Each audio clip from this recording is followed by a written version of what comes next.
이슈 짚어보는 시간 글로벌 경제입니다. 미국 상무부가 이달 초에 인공지능 칩의 핵심 부품이죠. 이 고대역폭 메모리 HBM을 중국에 수출하지 못하도록 대중 수출 통제 품목에 추가했습니다. 그러자 중국에서도 희귀 광물의 미국 수출을 금지하면서 즉각 보복에 나섰는데요. 트럼프 2기 행정부가 시작되면 미중 패권 다툼이 더욱더 격해질 테고 그 중심에는 반도체 그리고 희귀 광물이 있는데 오늘 이 이야기 나눠보겠습니다.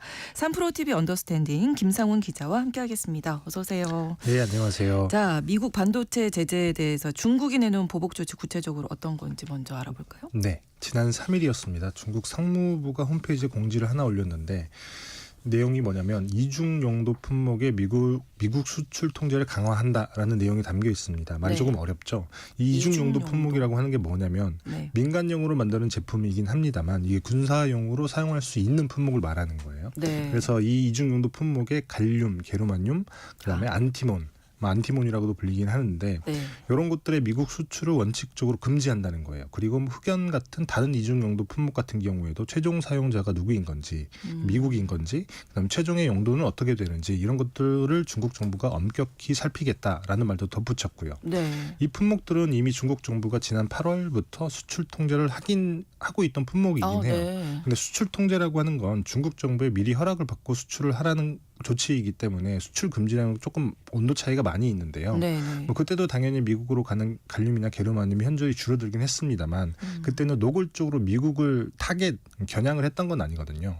물론 결과적으로는 그런 미국이 사들이는 갈륨이나 게르마늄 많이 줄어들긴 했습니다만 그래서 이번 조치가 의미가 있다고 하는 건 앞으로 대놓고 이제 미국에 안 팔겠다라고 하는 것이라서요. 딱 명확하게 한 거니까. 맞습니다. 그래서 이전까지는 조금 전열을 가다듬었었는데 본격적으로 이제 우리는 미국을 두려워하지 않는다라는 메시지를 담은 게 아닌가라고도 분석을 하고 있습니다. 네, 자 그럼 중국이 이렇게 본격적으로 반격에 나선 계기는 역시 미국에서 이제 제재를 했기 때문이죠. 미국의 반도체 제재가 최근에 있었죠.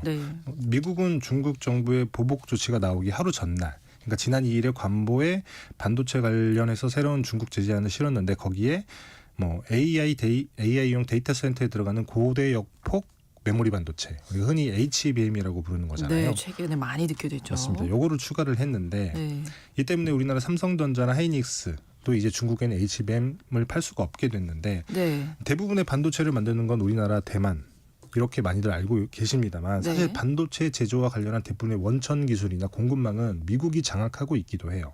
반도체 산업에서 만들어내는 부가가치를 100이라고 놓고 보면 이 중에 39%의 부가가치는 미국이 창출하고 있다라고 통계치가 나와 있으니까요. 우리나라는 많이 만든다고는 하지만 사실 이 부가가치 비중으로 봤을 때는 한 16% 정도만 차지하고 있고 일본이 14%, 그다음에 대만이 한 12% 정도에 불과합니다. 그래서 미국이 자신들이 가진 기술이나 소프트웨어, 장비들을 사용해서 만든 반도체는 중국에 팔지 말아라라고 얘기를 하면 대부분의 반도체 기업이 이걸 따라야 되는 거죠. 그렇군요. 그래서 사실 반도체가 없으면 만들 수 있는 게 없잖아요. 저사양 반도체 같은 경우는 제재를 안 하고 있기 때문에 중국이 전자제품 정도는 만들 수 있겠습니다만 대신에 AI 같은 최첨단 기술 산업, 이게 새 시대를 만드는 기술이라고 하는데 이걸 육성하는 데는 HBM이라든지 그다음에 GPU 같은 고사양의 반도체가 무조건 필요합니다.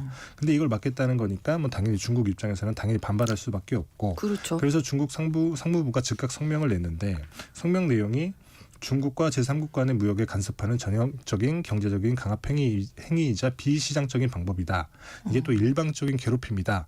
라고 이런 울분 섞인 성명을 발표를 하기도 했고 그리고 바로 다음 날 갈륨과 게르마늄, 안티모니 같은 희귀 광물의 미국 수출을 금지하겠다라고 발표를 한 겁니다. 그러니까 희귀 광물 수출을 금지하는 게 미국에 이제 피해가 될 것이다 하고 이 방안을 내놓은 거잖아요. 맞습니다. 이 광물들이 어떤 역할을 하는지 좀 알아보죠. 갈륨과 게르마늄 그리고 안티모니 요게 어디에 쓰이는지 먼저 아셔야 되는데 먼저 갈륨을 살펴보면 학술적으로는 설명이 굉장히 어려워요. 원자 번호는 31번이고 녹는점이 30도씨고 그다음에 보크사이트라는 광석에서 알루미늄을 뽑아낼 때 부산물로 많이 만들어진다. 굉장히 많이 어렵잖아요. 근데 많은 분들이 휴대폰의 고속 충전기를 자세히 살펴보신 분이라고 하면 아마 아실 수도 있는데 질화갈륨이라고 하는 게 있습니다. GAN이라고 쓰여 있는데 이게 쓰여 있는 충전기가 고속 충전기예요. 우리가 휴대폰을 충전할 때 충전기에는 전력 반도체라고 하는 다이오드가 들어가거든요. 네. 근데 반도체는 우리가 흔히 아는 상식이 실리콘으로 만든다라고 예. 알고 있습니다만 근데 이 고속 충전기에는 실리콘으로 만든 반도체를 넣을 수가 없습니다. 이게 전압이 높아지게 되면 실리콘 반도체는 열이 많이 나서 나니까. 정신을 못 차려요.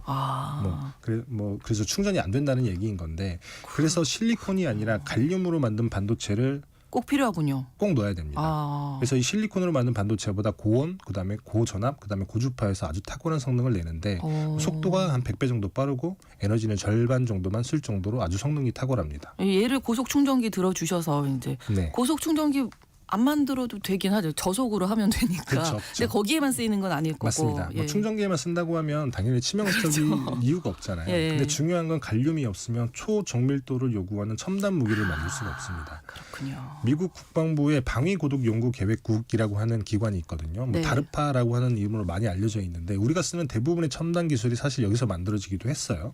여기서 이 다르파에서 1970년대 고성능 레이더를 만들었는데 네. 그때 쓴 반도체가 갈륨 비소 반도체였습니다.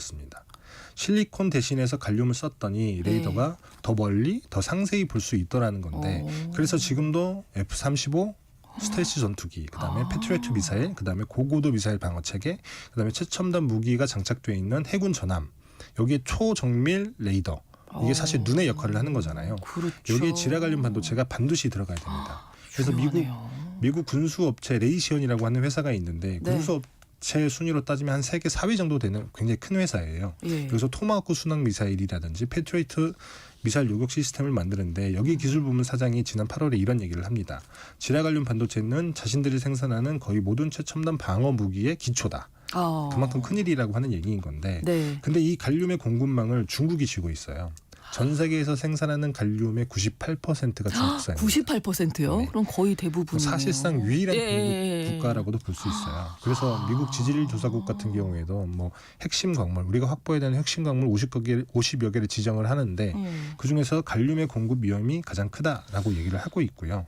근데 이 갈륨의 미국 수출 금지를 공식화한 거니까 나름 의미가 굉장히 크다고 할 수 있죠. 그러네요. 그러면 아까 그 실리콘 반도체를 네. 좀 어떻게 좀 잘 만들어서 쓰는 방법은 없을까요? 혹시 이런 상황이 생길 때 그게 안 대비해서. 됩니다. 안 돼요. 사실 갈륨 반도체 성능이 굉장히 좋은데 우리가 실리콘 반도체를 쓰는 이유 매우 간단하거든요. 갈륨은 구하기가 어렵고 그래서 비싸요. 대신에 근데 실리콘은 너무 많죠.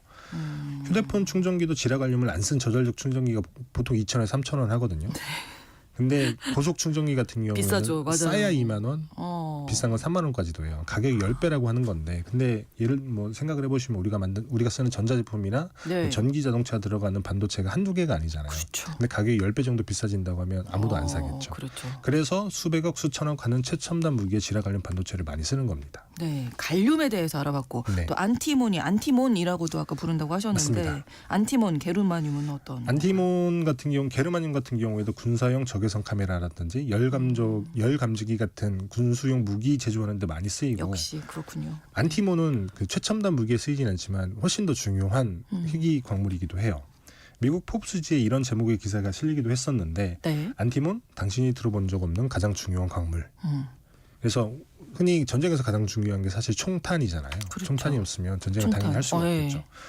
총탄을 만들 때 맨 앞에 탄환이 있고 그 네. 뒤에 그다음에 화약을 담은 탄피가 있고 예. 그다음 마지막에 그 뇌관이라고 하는 게 있잖아요. 네. 그래서 총에 있는 공이가 뇌관을 치면 이 화약이 터지면서 탄환이 날아가는 거죠. 네. 이 탄환을 만들 때도 안티몬이 필요하고요. 이 화약을 만들 때도 안티몬이 필요합니다. 그래서 전쟁이 일어나면 가장 중요한 광물이 바로 이 안티몬이 되는 거고 네. 이 총탄뿐만 아니라 포탄을 만들 때도 이 안티몬이 필요하거든요. 그만큼 중요한 광물인 거죠.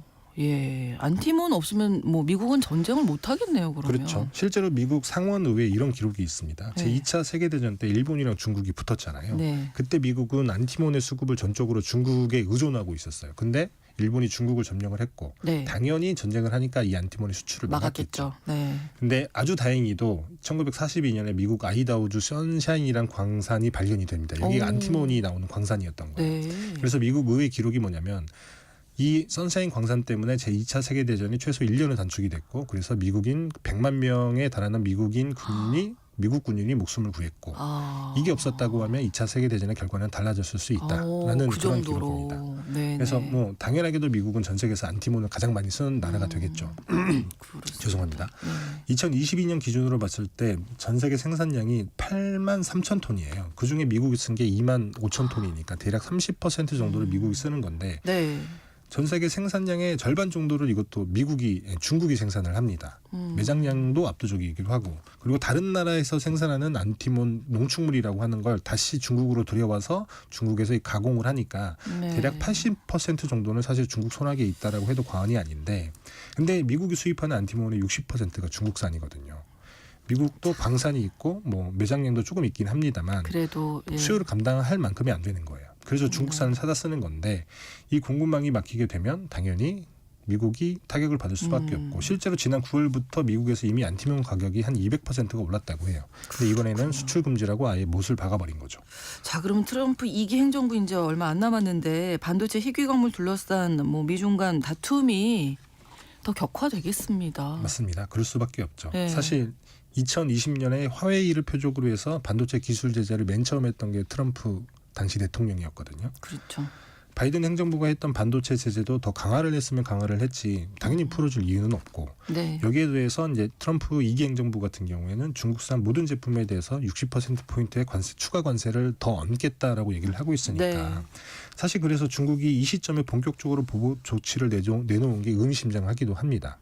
이 전까지는 뭐 사실 반도체 제재야 계속 있어 왔던 거고 그렇죠. 중국도 이러저런 뭐 수출 통제를 하겠다라고는 굉장히 조금 뭐랄까 약한 모습이라기보다는 조금 저강도의 네, 보복 좀 조치를 신중한 해왔던 모습을, 건데 예. 이번에는 아예 그냥 미국을 못 박아버린 거니까. 네.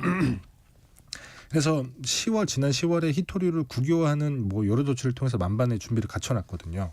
그래서 이번에 한 건 뭐 공식적으로 뭐 선전포고를 한 게 아니냐. 중요한 카드를 쥐고 있었네요. 맞습니다. 네. 그리고 이제 희귀 광물만 끝이 아니라 히토리가 또 많이 남아 있거든요. 네, 네. 여러 카드를 아직 들고 있는 거예요. 그래서 반도체 산업 같은 경우에는 미국이 장악을 하고 있고 히토리나 희귀 광물은 중국이 장악을 하고 있는 건데 네.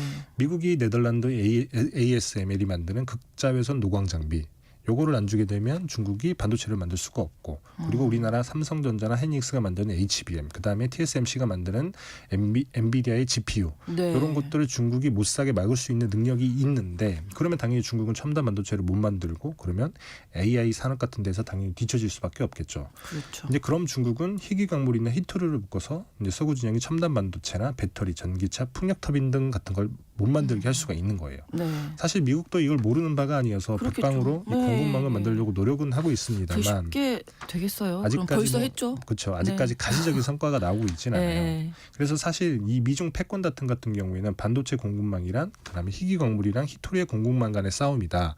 여기서 어떤 결과가 나오냐에 따라서 뭐 승패가 갈린다고도 볼 수가 있는데 네. 상대방의 봉쇄 전략을 먼저 이겨내는 쪽이 뭐 당연히 이기겠죠. 누가 이길지는 사실 예. 아직은 알 수 없어요. 쉽지 아직까지는 않죠. 조금 초기이기도 하고 다만 미국은 굉장히 많은 제재 카드를 이미 많이 내놨고 중국은 네. 아직 가지고 있는 카드가 많이 있다. 그래서 아직 앞으로 조금 다툼이 격해질 수밖에 없을 것이다. 그리고 그 다툼의 고점에서 아마도 승패의 결과가 나오겠죠. 계속 좀 지켜봐야 되겠습니다. 오늘 글로벌 경제 3프로TV 언더스탠딩 김상훈 기자와 함께했습니다. 오늘도 고맙습니다. 네, 감사합니다. 뉴스 속보가 들어와서 전해드립니다. 조국 혁신당의 조국 대표가 대법원에서 징역 2년형이 확정됐습니다. 이로써 조국 대표는 의원직을